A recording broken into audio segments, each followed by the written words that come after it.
Bonjour et bienvenue à ce What the fuck Kev. Salut. Bon petit podcast, je suis content d'être avec vous. Prise 2 parce que l'autre il a manqué de batterie en plein milieu du show. Puis je suis comme tabarnak. Ah, je ferai pas de montage. C'est ça le podcast. Pas parce que tout le monde a un podcast à cette heure. Tout le monde a un podcast. Juste pour rire des podcasts. Tout le monde. Ça me fait capoter. Mais honnêtement, je suis fier de vous dire que le What the fuck Kev solo, c'est le meilleur podcast dans sa catégorie. Hein? Donne-moi un an. Dans un an, là, il y a du monde qui vont allumer. Chris, pas besoin d'inviter pour avoir un podcast. C'est que j'aime ça. Content d'être avec vous aujourd'hui.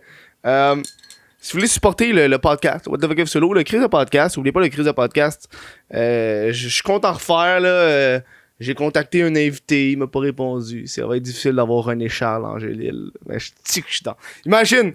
Le crise de podcast revient avec René Charles Angélil. Ça serait malade. Bref.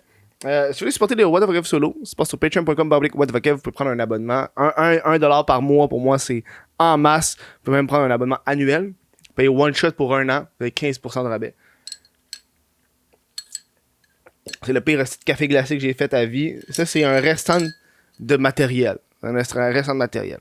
Je suis content d'être avec vous aujourd'hui. Un petit podcast. J'ai envie de recommencer les podcasts. Après la petite pause, ça va faire du bien. Pas nécessairement parler d'actualité, mais vous parler de ma vie, c'est le fun. C'est comme un meme que j'avais vu, tu sais, c'est comme pourquoi les gars, au lieu de consulter des psychologues, ils font des podcasts. C'est genre, c'est vrai. C'est tous les gars qui ont des problèmes, on va se faire un podcast. On va me faire de l'argent, tabarnak. On va dire mes problèmes, on va me faire de l'argent. Non. L'artisanal. J'ai comme pas eu un buzz ces temps-ci, l'artisanal. J'aime ça. J'essaie de me séparer un peu plus des jeux vidéo et du Netflix qu'on a énormément consommé pendant l'année 2020. C'est normal, c'est la pandémie, mais je pense qu'à un moment donné, c'est le temps de se lever. Puis je vous encourage à... Je dis pas que c'est mal d'écouter des séries télé, mais tu sais, quand tu passes une journée à bench-watch, des fois, ça peut être malsain de tout le temps faire ça. Tu vois? Tu sais, quand tu passes 7 heures sur ton téléphone, tu sais ce que tu as fait de ta journée, tu as passé 7 heures sur ton téléphone. Des fois, ça fait du bien de faire autre chose. Je suis comme allé là-dedans vers l'artisanat, c'est le fun. J'aime ça cuisiner, moi, dans la vie. Sauf que ça fait énormément de vaisselle. C'est le fun de cuisiner de temps en temps, là, se prendre le temps de bien faire des bons repas puis des bonnes recettes. J'aime ça. C'est une affaire que j'ai pas envie d'enlever de ma routine. T'sais, moi, je cuisine vers 9h le soir. C'est le moment que je choupe. Je choupe à l'heure des riches. L'heure des riches. Ou l'heure du monde qui font des affaires de leur journée puis ils sont juste pas occupés rendus à 9h. Essayez de souper tard. Ça fait une grosse différence pour de vrai. J'ai l'impression que quand tu soupes à 5-6 heures, ça fuck ton momentum. Des fois, t'es dans des projets, tu fais des affaires, puis là, t'arrêtes pour souper parce que c'est l'heure de souper. Fuck off l'heure de souper, man. Y'a pas d'heure pour souper. Ça, c'est une affaire que j'ai appris en étant batté quand j'étais à l'adolescence. La norme des repas, c'est de la calisse de merde. Si tu veux déjeuner, manger un steak, déjeune, manger un steak, on s'en calisse. Asti, tu vas manger quoi, tabarnak? Des céréales? C'est du sucre, c'est pire. Tu manges un dessert pour déjeuner. Puis aussi, les heures, ça vaut rien. Pour moi, une heure, c'est comme rien. Moi, des fois, je dîne vers 2-3 heures l'après-midi. Je peux déjeuner à 6 heures le matin quand j'ai faim. Faites ce que vous voulez, tu sais. Puis, j'ai comme pas eu un gros buzz d'artisanal. Tu sais, j'ai fait des podcasts sur le jardin. Ça va bien aujourd'hui, un matin, je me suis levé, je suis genre tabarnak. C'est comme une petite routine, là, tu sais. Parce que c'est comme des activités que... de patience. Moi, dans la vie, j'ai pas de patience. Fait que ça pratique ma patience. Tu sais, j'ai de la patience dans des files d'attente. Tu sais, quand... Ça me dérange pas d'attendre, tu sais. Mais, tu sais, comme des affaires... des objets que tu dois acquérir. Tu sais, mettons, hostie, à cette heure. Si je veux un poivron, m'en vais à l'épicerie, je paye 2,50, j'ai un poivron. On va pas attendre 6 mois pour un poivron. On s'entend. Donc là, c'est ce qui arrive avec le jardinage, qui est comme un passe-temps qui crée de la patience. Puis je pense, au niveau de l'artisanal, c'est ça qui est le fun, créer des choses. Tu sais, je suis un artiste plus d'écriture puis d'humour. Je suis pas un artiste musical, même si j'ai joué de la guitare étant jeune, ou un artiste visuel, peintre ou peu importe. Ça me fait du bien de décrocher, tu sais, puis l'artisanal. Puis c'est le fun, consommer quelque chose que t'as fait. Je pense que c'est ça, c'est la satisfaction. Puis ça, c'est comme un sentiment que je vous conseille d'avoir. C'est le fun, c'est agréable. C'est plus. Tu comprends? J'ai les larmes aux yeux à en parler. Tu sais, mettons, cuisiner avec tes propres fines herbes. Je pense que c'est comme la base. Ça, peu importe ce que tu commences, selon moi, au niveau de l'artisanat, là, ou tu sais, manger dans. Ou boire dans une tasse que t'as faite toi-même en poterie, tu sais. T'as un sentiment qui est inégalable ailleurs dans ce que tu vas faire. Tu sais, je prends l'exemple des fines herbes parce que les fines herbes, c'est l'affaire la plus easy à faire. Chris, ça prend pas. Surtout de la ciboulette. Moi, je te dis, si tu veux commencer à avoir le sentiment que je te parle, léger. Tu pars avec la ciboulette parce que c'est la ciboulette, c'est la fine herbe la plus easy. Tu crisses rien, c'est pas tuable cette affaire-là. C'est ultra pratique. Fines herbes, le matin quand tu déjeunes, tu fais tes œufs, si tu manges des œufs, là, tu fais tes œufs, puis là quand tes œufs sont prêts, là, ou sur le bord d'être prêt, puis il reste genre 30 secondes, tu t'en vas sur ton balcon ou dans ton jardin, tu coupes ta petite ciboulette, tu crisses ça dedans tes œufs, puis là t'es manges, puis là quand tu vas manger tes œufs, tu vas goûter à la ciboulette que t'as fait pousser puis que t'as entretenu, puis t'es comme tabarnak. Ton déjeuner, il est next level. C'est là que je suis rendu, tu sais. Puis là, j'explore parce que, tu sais, le jardinage ou faire pousser le cannabis, ça, c'est comme le step que j'ai fait après, tu sais. Parce que je suis en train de faire ça, il y a une vidéo qui va sortir là-dessus. J'ai pas envie de vous en parler plus parce que c'est un projet que je travaille. Puis là, en ce moment, il y a mon premier pépin. Ça arrive, on apprend, c'est la première fois que je fais ça. Les graines, ils ont pas sorti de la terre. Ils ont pas sorti. Ils ont germé, mais ils ont pas sorti. J'ai une couple d'idées de pourquoi ça a fait ça. Il va falloir que je reprenne. Mais inquiétez-vous pas, vous, dans la vidéo, vous allez pas le savoir, la différence. Le monteur va s'en charger, mais pour moi, il va y avoir une différence de 2-3 semaines. Fait que tu sais, comme. Tu sais, t'as les fruits et légumes, ok, fine, tu sais, comme mes épinards, capote. Cannabis, pouvoir fumer le cannabis que je vais avoir créé moi-même. Mais en même temps, on embarque sur l'autosuffisance, qui est comme un aspect que j'ai comme développé, tu sais, j'ai pas besoin d'aller à l'épicerie ou. Si je peux le faire moi-même, je vais le faire. Tu comprends? Tu sais, là, je parle beaucoup d'aspects au niveau de consommation. Hein, on s'entend là, fruits et légumes, fines herbes, cannabis, bière, alcool. C'est comme là, ça c'est comme. Je vais vous en parler un peu dans quelques minutes. C'est comme le truc. Mais tu sais, t'as aussi l'aspect gossage, si je peux dire. Qui est aussi le fun, selon moi, là, du customize shit. Tu sais, t'achètes un meuble, il fait pas. Tu te crées un meuble, ça aussi c'est le fun. Si tu sais travailler le bois puis tu crées une chaise, tabarnak, tu vas t'asseoir différemment sur ta chaise, tu comprends? Mais c'est acheter un petit meuble. Si vous me suivez sur Instagram, vous l'avez peut-être vu. C'est comme un petit meuble. Dans le fond, c'est un petit meuble que j'ai acheté au Village des Valeurs à 5$ pour mettre les bouteilles de vin. Tu peux mettre genre 3-4 bouteilles de vin là-dedans. Puis je l'ai acheté. Je vais essayer de vous tourner la caméra pour le monde qui regarde sur YouTube. Là. On va faire un petit 180, comme ça vous allez pouvoir voir de quoi je parle. C'est direct là. On le voit pas super bien parce qu'il fait noir. Moi, t'as zoomé. Tiens, gars. C'est ce meuble-là. Ok, on le voit bien. C'est comme un petit meuble à vin. Puis là, moi, ce que j'ai fait, c'est j'ai pogné une moulure qui traînait chez mon père. Là. Je l'ai coupé, puis je l'ai mis au milieu, puis ça fait une petite tablette. Puis là, tu peux voir, en bas, il y a les verres. Fait que je mets comme des verres là-dessus. Puis le sentiment d'avoir juste... C'est laid, c'est pas beau, c'est pas un beau meuble. Gang, va pas gagner un prix avec ça, là, c'est pas un beau meuble. Mais le fait d'avoir fait cette petite pièce d'équipement-là, cette petite pièce de meuble-là, qui est vraiment custom, qui est fait... C'est quoi custom en français? J'ai oublié. Parce que des fois, j'ai des mots de même que je dis tellement... J'allais sur le bout de la langue. Tabarnak. Personnalisé. J'ai même pas le bonheur de le faire. Personnalisé. Qui est personnalisé. Pour moi, ça fait une nette différence. Puis je regarde le meuble, je suis content d'avoir... Ça m'a pris 5 minutes à gosser, là. J'ai crissé 2-3 clous. J'ai crissé des clous. Merci, bonsoir, tu sais. Puis là, je suis rendu à la bière puis l'alcool. Je suis comme, ok, j'ai envie de faire de la bière. C'est comme un projet que j'ai fait. Au dernier podcast, je vous ai parlé que je voulais faire ça avec mon père. Là. J'ai acheté un kit pour mon père. On va faire ça dans 2-3 semaines. Mais là, la semaine prochaine, moi, je m'en vais acheter un autre kit supplémentaire avec mon ami. Puis on va partir notre bière. Puis ça, c'est le fun de la bière parce que de ce que j'ai pu voir, c'est. Puis j'ai vu du monde qui m'ont contacté et m'ont dit, hey, moi, je fais de la bière. Si tu veux des trucs, des conseils, tu peux me parler. Tu sais. Je suis comme, je peux regarder des vidéos aussi. Là, parce que je sais, vous faites ça avec des bonnes intentions. Mais j'aime ça faire mes recherches. Hein? J'aime ça me débrouiller tout seul. On dirait que j'aime pas utiliser l'aide de personne. Je suis sûr qu'il m'aiderait en tabarnak, là, tu sais, le gars, il y a du monde qui me dit « Hey, j'ai une microbrasserie, je peux t'aider. » Puis mon but, c'est pas de vendre cette bière-là, ça va vraiment d'être faire ça pour le plaisir. Ça va être un projet de chum, un projet de chum. On se rencontre une journée, on concocte notre bière, puis pendant que la bière fermente, on va penser au design de la bière. Vraiment pour le plaisir, parce que mon ami, il fait du design, tu sais. Puis là, on embarque là-dessus. Ça, c'est un projet qui m'excite. Puis ça m'a donné comme idée, si c'est un succès, la bière, faire une vidéo là-dessus, mais pas sur la bière, tu sais, faire la bière avec des éléments étranges. Parce que pourquoi juste faire de la bière normale? Tu sais, genre, une bière avec des Pop-Tarts. Tu sais, des affaires de même. Je suis sûr que ça pourrait être intéressant parce que si j'ai comme la base de comment faire de la bière, je pourrais créer ce genre de vidéo-là. Je crois qu'il serait intéressant.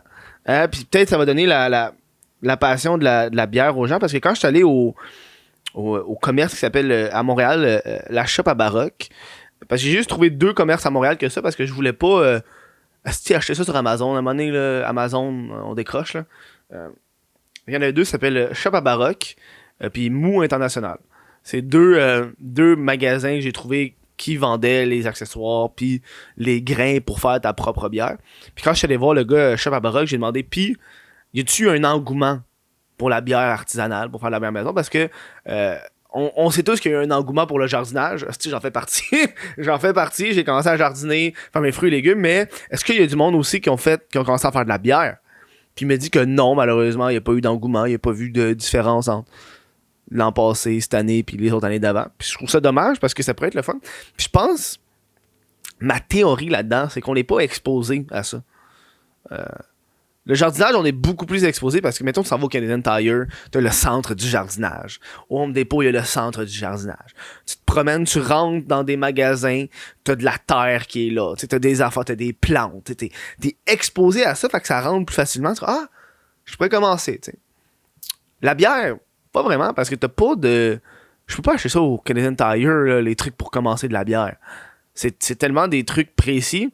Je peux pas acheter les grains au Walmart là, ou à l'épicerie. Fait que je pense que c'est ça qui fait qu'il n'y a pas eu l'engouement, selon moi. Puis, là, vu que je vais commencer à faire la bière, là, on commence à faire une bière blonde, très simple. Moi, j'aimerais ça faire de la bière noire. On a déjà comme le style qu'on veut. On va acheter des bières, on va acheter des bouteilles transparentes. On a comme un style qui est... Je suis très content, là. On a des étiquettes qu'on va faire. On va acheter des bouteilles transparentes avec des bouchons noirs. Fait qu'on va vraiment avoir un beau style de bière. Puis là, hier, j'étais comme, OK, man, hier, c'était quoi hier? Jeudi soir, je revenais d'une journée d'écriture. Je suis un peu fatigué parce que moi, je me promène en vélo. Je suis un peu fatigué. Je me tentais pas de cuisiner, tu sais. Fait que là, j'ai fait, OK, man, j'ai envie de faire mon Baileys. Fait que j'ai fait un Baileys. J'ai fait du Baileys, c'est la première fois que je fais ça. Je suis comme, OK, man, c'est de la cuisine. C'est de la cuisine, mais avec de l'alcool. Puis je trouve ça cool parce que du Baileys, ça coûte cher. Ça coûte cher, c'est du Baileys pour ce que c'est, là. Une bonne bouteille de Baileys, là. Tu sais, la bouteille classique, c'est genre 30-40$, genre. Je suis comme, tabarnak, c'est cher. Puis là, il y a plein de recettes de Baileys. Fait que là, c'est la première fois que j'en fais. Fait que j'ai mon résultat. J'ai du Baileys, merci, bonsoir. J'ai été au Dollarama acheter une carafe. On appelle ça une carafe? C'est l'affaire pour mettre des whisky, là, tu sais. C'est classique avec du pop. Ça coûte 4$ au Dollarama. Je suis comme, Chris, ça va faire la job, man, pour de vrai, là. Le gars dans la vidéo, il y avait comme un flasque plat, tu sais, avec les bouchons que tu resserres toi-même, là. Tu comprends, tu sais, ce que je pense? Puis je voulais ça, mais au Dollarama, il n'y avait pas ça. Puis là, j'étais comme, vas-tu vraiment dépenser? Est-ce que 20$ pour une bouteille de vitre? Non. Une carafe à 4$ au Dollarama, ça vaut à peine. Puis j'étais comme, OK, ça c'est la quantité de Baileys. Là. Chris, il est quasiment plein. Là. Puis la recette qu'il y avait, c'était ultra simple. Ultra simple. J'étais genre, Chris, pourquoi j'ai pas fait ça avant? Puis là, il y a plein de recettes différentes. Puis comme je vous dis, c'est la première fois que je faisais ça. La recette qu'il avait faite, c'était 300ml de whisky Jameson. Où il y a juste n'importe quelle sorte de whisky. Fait que j'ai pris du Jameson. J'ai acheté une bouteille de 375ml qui m'a coûté 18$. Fait que déjà là, t'as une petite différence entre la bouteille à 40$, puis juste le whisky, puis il m'en reste du whisky à 18$. T'as une petite différence de prix de là. Après ça, il y a 300ml de crème à fouetter. T'achètes ça à 4$ au IGA.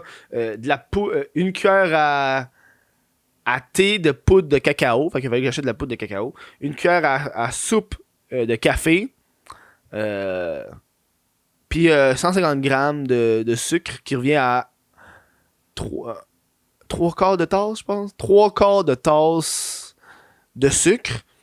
Fait que tu fais cuire tout dans une casserole pour que tout fonde avec la crème. Puis à la fin, tu rajoutes le whisky. C'est ça qu'il a fait. Puis là, j'ai goûté. Puis j'étais comme, OK, m'a vous le faire. M'a vous le verser direct là. Pour les amateurs. Ça sera pas bien long. Check ça.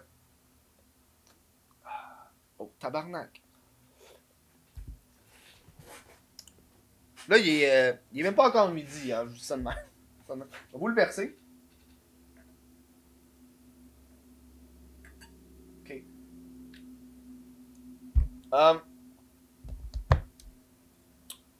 La sensation de verser son propre Baileys que j'ai faite, je l'ai en ce moment, la sensation que je te parle. C'est le fun, c'est le fun. Fait que là, qu'est-ce qui est arrivé, c'est... Je trouve bon. Je trouve que pour un premier jet, je trouvais que c'était pas assez. Ça goûtait trop le whisky. Puis moi, j'ai un fond de Baileys. Fait que j'ai comme goûté mon fond de Baileys pour savoir à peu près la texture que je voulais, ces affaires-là. Puis là, qu'est-ce qui est arrivé, c'est que je trouvais que dans la recette, le whisky, ça goûtait trop fort. Tu sais, t'as le petit goût sec du whisky après. Je suis comme, je serais pas, tu sais. Ce que j'ai fait, c'est que j'ai vidé le truc au complet de crème. Parce que quand t'achètes de la crème à fouetter, 35% au IGA, c'est dans des petites boîtes de 475 ml. Fait qu'il en restait un fond, puis souvent les fonds de crème, là, j'ai jette parce que je fais pas d'autres recettes avec, malheureusement. Fait que j'ai comme vidé dedans. Fait que ça a comme un peu rebalancé le goût de whisky. Le whisky était beaucoup moins présent. Puis là j'ai comme regoûté, j'ai comme, ok, je catch, ok, c'est cool. Premièrement, ça fait que j'ai pas de restant, puis en plus, le goût est plus diminué. Puis là, j'ai rajouté une deuxième cuillère à soupe de café dedans. Puis j'ai rajouté une cuillère à thé d'extrait de vanille. Puis là, il y a comme un profil que je trouve qui me convient un peu plus. Mais j'ai l'impression que c'est pas encore la note. Je pense qu'il manque du sucre. Peut-être faire, au lieu de 3 quarts de tasse, mettre une tasse complète de sucre. Parce que là, vu que j'ai rajouté énormément plus de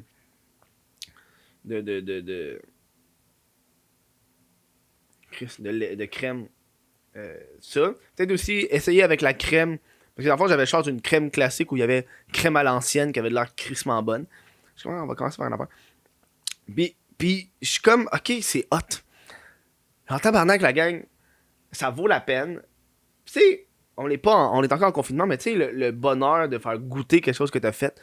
Genre, quelqu'un vient chez toi, tu fais-tu un petit peu de Baileys dans ton café, puis là, tu sors ça. C'est du Baileys maison. Pis ça, j'ai vu que tu peux te faire ça pendant 2 mois dans ton frigidaire.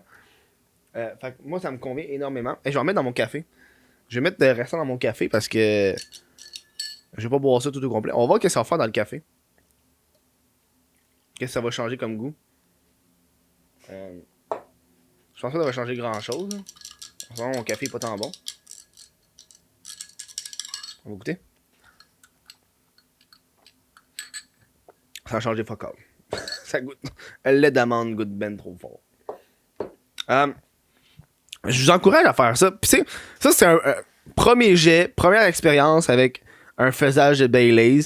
Puis j'ai vu qu'il y avait d'autres recettes avec du lait, du concentré de lait, plein d'affaires de même. Puis je suis comme, est-ce qu'on a quelque chose là, gang?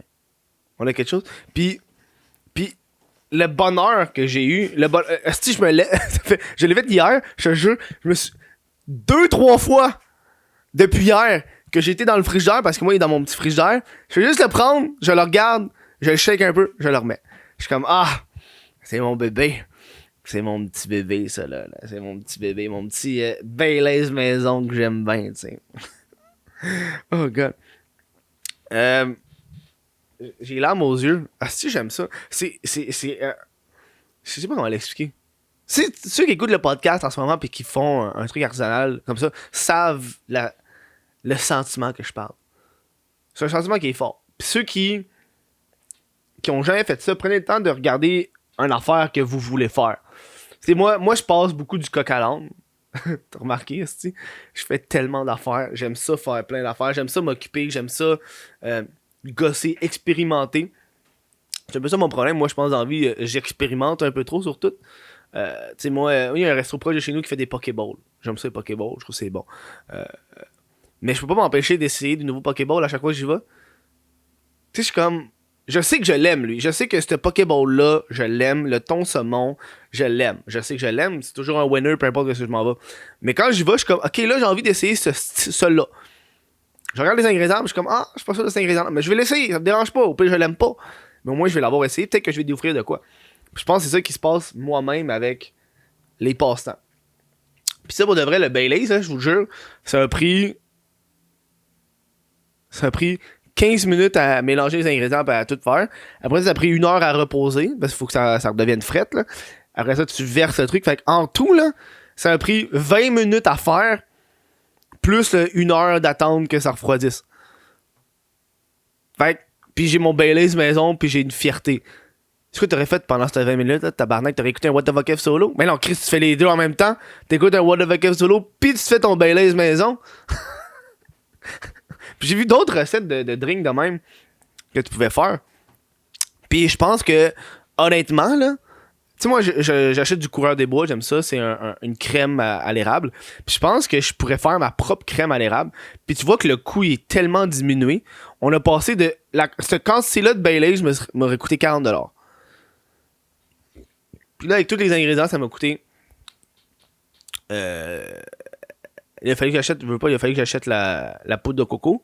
Mais sinon, ça coûterait 18$ pour le whisky. Juste pour la plus petite bouteille là, de 375. Sinon, tu peux acheter une bouteille à 40$, puis tu pourrais faire 3-4 batchs de Baileys avec ça, tu sais.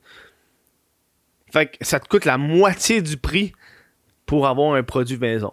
Puis celui-là, là, tu peux expérimenter. Tu peux aller vers tes saveurs. Tu veux qu'il coûte plus le café, plus le chocolat, plus la crème, plus la vanille. Souvent, c'est comme les saveurs qui sont le plus présentes, tu sais. Ouais.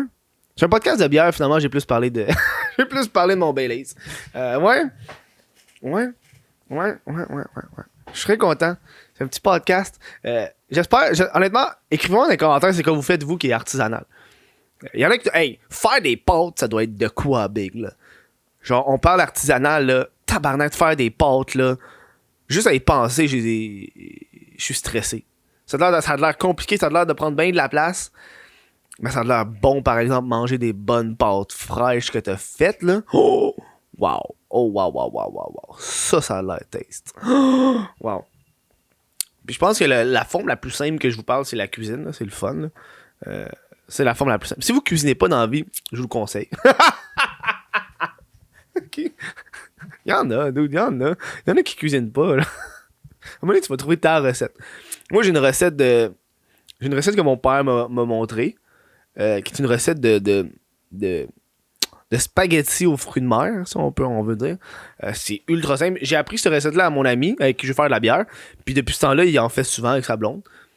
C'est une recette ultra simple. Là. C'est un poivron jaune, goberge, crevettes. Si tu veux, tu peux mettre des pétoncles, de l'ail, sel, poivre, du beurre. Puis ça, tu mets du spaghetti, puis tu rajoutes encore du beurre, puis du persil. Merci, bonsoir.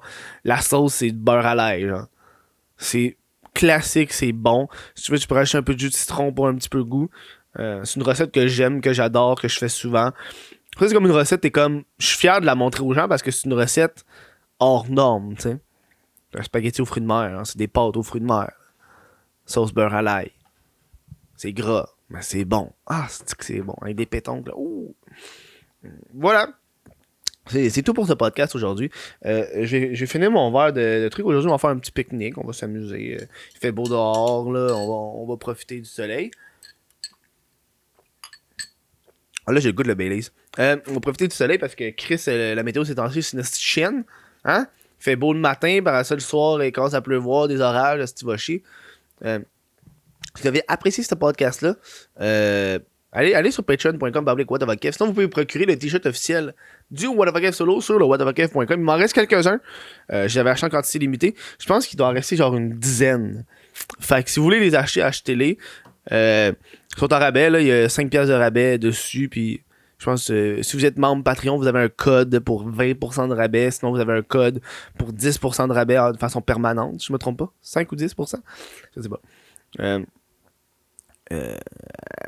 C'est fucking mange-marde parce que ça, c'est comme un glitch. Tu peux devenir membre Patreon pour 1$. T'as un code à 20%. Puis là, tu peux économiser genre 20% sur. Chris, pour une pièce, si t'achètes pour 100$, t'économises 20$. C'est un bon investissement, c'est big. Fait que, pour ça, je vous dis gros merci. Prenez soin de vous. Bon.